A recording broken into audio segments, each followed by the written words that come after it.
আসসালামু আলাইকুম। ওয়ালাইকুম সালাম। আমার নাম তানজিম আহমেদ। আমি ভারতের বিহার থেকে বলছি। আমি একজন ইলেকট্রনিক্স ইঞ্জিনিয়ার। স্যার, আমি বর্তমানে বেকার। চাকরি খুঁজতে গিয়ে একটা সমস্যার মুখোমুখি হচ্ছি। যখন আমার সিভিতে লিখি যে আমি একজন ফ্রেশার, তখন কোম্পানিগুলো আমাকে শর্টলিস্ট করে না। কিন্তু যখন ভুয়া অভিজ্ঞতা দেখাই, তখন তারা আমার সিভি শর্টলিস্ট করে এবং আমি চাকরি পেয়ে যাই। আমার প্রশ্ন হল, যদি আমি ভুয়া অভিজ্ঞতার সার্টিফিকেট ব্যবহার করে চাকরি পাই, তাহলে সেই চাকরির আয় কি হালাল হবে নাকি হারাম? ভাইয়ের প্রশ্ন হল, তিনি একজন ইলেকট্রনিক্স ইঞ্জিনিয়ার এবং একজন ফ্রেশার। সত্য তথ্য লিখলে চাকরি পান না, কিন্তু ভুয়া অভিজ্ঞতা দেখালে চাকরি পাওয়ার সম্ভাবনা তৈরি হয়। এখানে দুটি বিষয়কে আলাদা করে বুঝতে হবে। ধরুন, একজন মানুষ পানি পাচ্ছে না। সে অন্যের পানি চুরি করল এবং সেই পানি দিয়ে অজু করল, তারপর নামাজ আদায় করল। এখন প্রশ্ন হল, তার নামাজ কি কবুল হবে? পানি চুরি করা অবশ্যই হারাম। সে এ কাজের জন্য গুনাহগার হবে।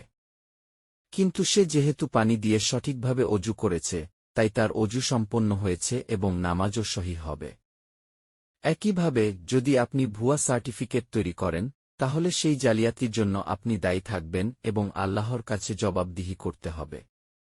কিন্তু চাকরি পাওয়ার পর যদি আপনি বৈধ কাজ করেন, আপনি যদি প্রকৃতপক্ষে কাজের যোগ্য হন এবং কোম্পানি আপনার কাজে সন্তুষ্ট থাকে, তাহলে তারা যে বেতন দিচ্ছে তা আপনার কাজের বিনিময়ে দিচ্ছে।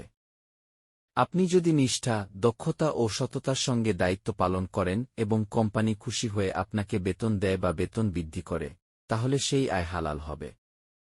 তবে প্রথম কাজটি, অর্থাৎ ভুয়া সার্টিফিকেট ব্যবহার করা, হারাম ছিল এবং এর জন্য আপনাকে তওবা করতে হবে।